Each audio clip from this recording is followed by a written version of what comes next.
I thought Ennis really showed up. I did. He got a lot of reps defensively and special teams, and I thought he competed in all of them, and he's just another one of these young guys that continues to get better. The game's not too big for him. The best word I could describe is stability. You know what I'm saying? I feel strong on the field. I feel fast on the field. You know, everything my body wants me to do, I can do. Welcome on in, Detroit Lions fans. We have a very, very well-informed video and update on your first preseason game against the New York Giants. Guys, I know with me, at least, it felt so good, felt so relieving to see my team finally take the field. Even though it's preseason, just to see the colors out there, just bright and shiny and everything. It's just football's back, guys. But there are some things we need to talk about. There are some things that some players got hurt that had promising 2024s. But there are some other guys who, I'll be honest, they jumped off the screen to me, and I want to talk about them and hear y'all's thoughts on them. So first things first, when it comes to preseason, right, it's very important that I don't know too much about the team. I like to just kind of put them into numbers. I like to just see the numbers of the players, and whatever player jumps off the screen, okay, let's take some notes. Let's reevaluate. Let's see what this kid's about. And I wrote some numbers down. And so we're going to get into a few of these guys. First things first, Nate Lynn, defensive end Nate Lynn, number 57. Oh man, did this guy jump off the screen from the jump? You know, a 7 technique type of dude. I believe he's William and Mary College. That's a college he's from. And so just saw some really great things from him on that Thursday night game. Now, I'll say this, was beating the left tackle pretty much consistently. He was showing a lot of effort, a lot of energy coming out of Nate Lynn.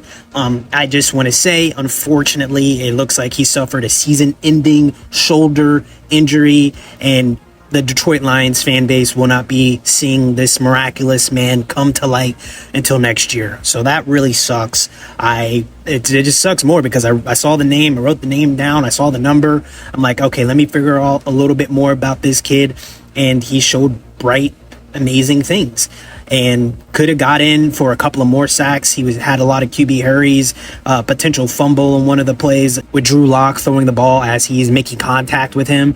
Just a really great game, and he showed the ability to play the wide 9 alignment. He showed the ability to play the 7, of course. And so this just really sucks because he was about to be a part of a great group of Aiden Hutchinson and Lee McNeil and DJ Reader, but he's still going to be in the locker room. It just really sucks. Another number that I saw. But before we continue, we need to finally announce our beautiful partnership with Winnable. Winnable is a beautiful platform that we have been using for some time now to show to the audience our sports betting approach. We use Prize Picks, Better, Bovada, and we have a channel that's approaching 2,000 subscribers. Thank you to all of you that have subscribed. But if you are not into sports betting, we completely understand it's not everybody's ball game. But do you want $500? Because we are also going to be setting up fantasy football leagues for each and every one of you to be a part of. And like I said, first place winner gets $500. If you want more information on how you can enter for an opportunity to win $500, link is in the description. You can send us a DM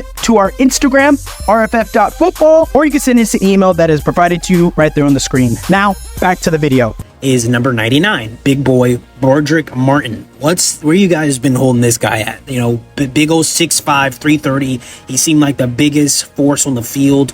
3rd round pick from you guys last year.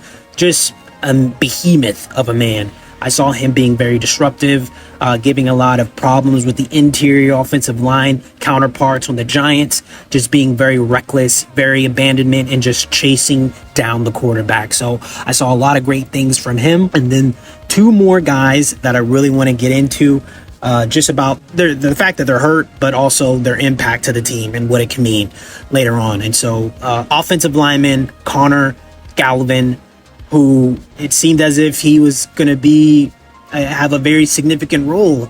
You guys already have your starting lineup. Of course, it's set. It's beautiful, actually, the starting offensive line unit, but you can never have too many offensive linemen when injury is just around the corner. So he did suffer a torn MCL, and we will not be seeing him again for the rest of the season. But just for the little bits and pieces that I saw, offensive line-wise, 76 jumped out on the screen for me. And that's something that I want to bring attention to all of you. And then the last guy that I kind of want to talk about, but this guy is definitely a dude that you guys have a lot, not to talk about within the realms of starting and not starting, but in the realms of number 2, Hendon Hooker, backup quarterback for you guys. He's got something. He's got juice, guys, and he is the backup. I'm not going to even try to speculate or formulate any type of situation where he takes the starting position away from Jared Goff at all. I'm not even going to try to allude to that. But him suffering a concussion is not the greatest of things. He is a quarterback that I believe is going to bode really well for you guys come scout team.